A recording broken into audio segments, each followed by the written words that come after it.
Listener, sebanyak 46 warga negara Indonesia yang hendak berhaji dipulangkan dari Saudi karena menggunakan visa haji negara lain.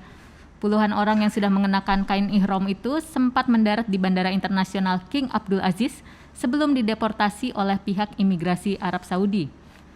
Hal ini disampaikan langsung oleh Dirjen Penyelenggaraan Haji dan Umroh Hilman Latif di Mekah, Arab Saudi pada Sabtu 2 Juli 2022 kemarin. Hilman menjelaskan ke-46 WNI tersebut diketahui berangkat ke Arab Saudi dengan niat untuk menunaikan ibadah haji karena diberangkatkan oleh pihak travel dengan menggunakan penerbangan reguler. Mereka tidak lolos proses imigrasi setelah diketahui bahwa visa yang dibawa tidak ditemukan dalam sistem imigrasi Arab Saudi. Menurut pengakuan mereka, berangkat dengan menggunakan visa dari Singapura dan Malaysia.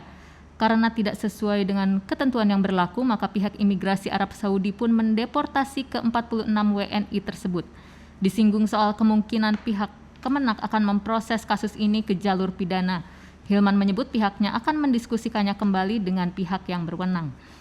Mari kita dengarkan keterangan Dirjen Penyelenggaraan Haji dan Umroh Hilman Latif berikut ini. Ini sayang sekali, ada 46 orang.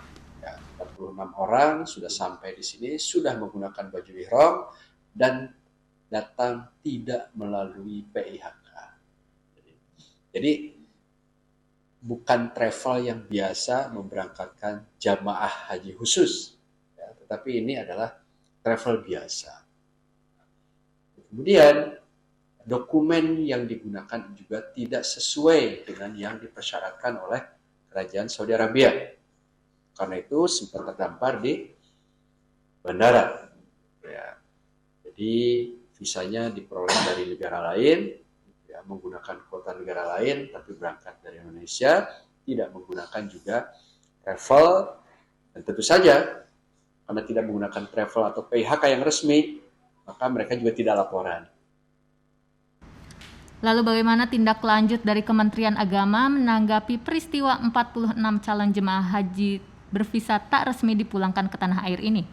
Saat ini kami sudah terhubung melalui sambungan telepon dengan Direktur Bina Umroh dan Haji Khusus Nur Arifin. Halo, selamat siang Bapak Nur Arifin. Selamat siang. Bagaimana kabarnya Pak? Alhamdulillah kabar baik. Tapi saya mau menyebutkan namanya, nggak tahu namanya. Maaf. Iya. Saya Lin Salhuteru. Oke, Pak Ya, Nur Arifin. terima kasih. Ya. Bagaimana apa tindak lanjut dari pihak Kementerian Agama terkait 46 calon jemaah haji bervisa tak resmi yang dipulangkan ke tanah air?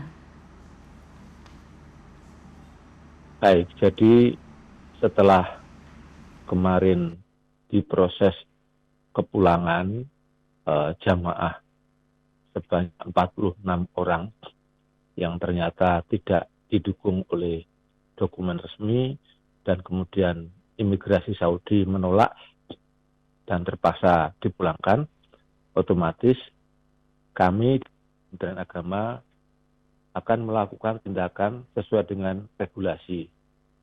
Kami telah menurunkan tim untuk melakukan pendalaman permasalahan ini dan terus kami proses, antara lain tentu nanti pimpinan travelnya kita antara lain ya kita BAP juga. Demikian. Oke, baik. Lalu apakah pihak Kemenak sendiri telah berkoordinasi dengan pihak penyelenggara yang digunakan ke 46 calon jemaah haji ini? Sudah, bahkan kita sudah menemui pimpinan rombongannya. Oke, meski tidak terdaftar sebagai penyelenggara ibadah haji khusus atau PIHK, apakah dalam hal ini Kemenak? Bagaimana Pak? Iya, jadi memang tidak terdaftar sebagai penyelenggara ibadah haji khusus. Nah, lalu apakah Kemenak akan memberikan sanksi atas hal itu? Tentu kita harus menegakkan aturan regulasi berkaitan dengan hal ini. Ya, tetapi untuk memutuskan sanksi apa, tentu kita harus kumpulkan bukti-bukti yang cukup agar tidak salah dalam memberikan sanksinya. Demikian. Oke, baik. Lalu Pak Nur, apa saja tuntutan dari ke 46 calon jemaah haji yang dipulangkan? eh, sampai saat ini kami tidak menerima tuntutan dari 46 jamaah karena mungkin beliau-beliaunya, saya yakin juga bukan orang biasa, malu dengan kondisi ini karena pada dasarnya 46 jamaah itu korban. Dia tertipu oleh travel yang menjanjikan bisa memberangkatkan jamaah haji, akan tapi ternyata ditipu karena tidak didukung oleh dokumen yang sah. Iya. Lalu bagaimana strategi dari Kementerian Agama selanjutnya agar hal ini tidak terjadi lagi ke depannya? Strategi yang pertama adalah kami mengajak seluruh masyarakat agar lebih berhati-hati ketika kita ingin berangkat ke Saudi.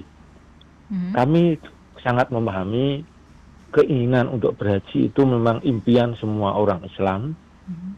Akan tetapi kita tetap harus waspada, jangan sampai keinginan yang sangat tinggi untuk bisa berhaji ini dimanfaatkan oleh pihak-pihak yang menipu kita. Nah, oleh karena itu kami antara lain Kementerian Agama sudah menyiapkan aplikasi Haji Pintar. Bisa di-download di Play Store. Nanti di sana akan kelihatan daftar PIHK, penyelenggara ibadah haji khusus yang berizin. Di sana akan kelihatan, silahkan masyarakat untuk memilihnya. Ketika tidak ada tertulis terdaftar di sana, maka jangan dipilih.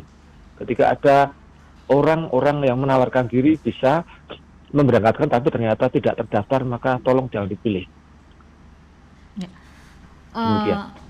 Oke. Selain mendownload tadi aplikasi Haji Pintar, Pak Nur Arifin, bagaimana caranya masyarakat tahu perbedaan travel resmi dan tidak resmi secara awam gitu?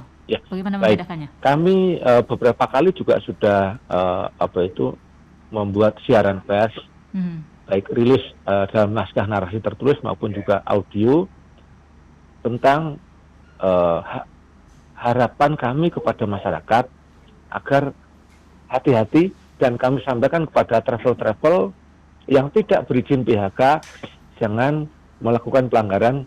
Kalau melakukan pelanggaran maka tentu kami akan memberikan reaksi sesuai dengan aturan perundang-undangan.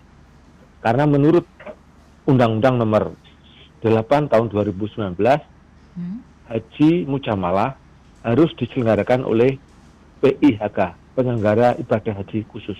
Demikian. Oke. Pak Nur Arifin, adakah imbauan terhadap jemaah calon haji Indonesia sebelum mendaftarkan diri ke travel haji di Indonesia? Sudah sering. Jadi imbauan itu sering, termasuk yang sudah kami rilis di informasi Kementerian Agama, juga di YouTube tentang imbauan agar masyarakat berhati-hati dalam memilih travel. Karena ada pihak-pihak yang tidak bertanggung jawab memanfaatkan kondisi masyarakat yang sangat ingin berhaji, kemudian mereka melakukan langkah-langkah yang tidak sesuai dengan aturan. Atau dalam bahasa yang lain melakukan penipuan terhadap masyarakat. Baik, kalau begitu. Pak Nur Arifin, terima kasih banyak atas waktunya sudah berbincang-bincang dengan MG Radio Network. Semoga kedepannya tidak akan ada lagi kejadian seperti ini ya Pak ya. Amin. Baik, terima kasih Pak Nur Arifin.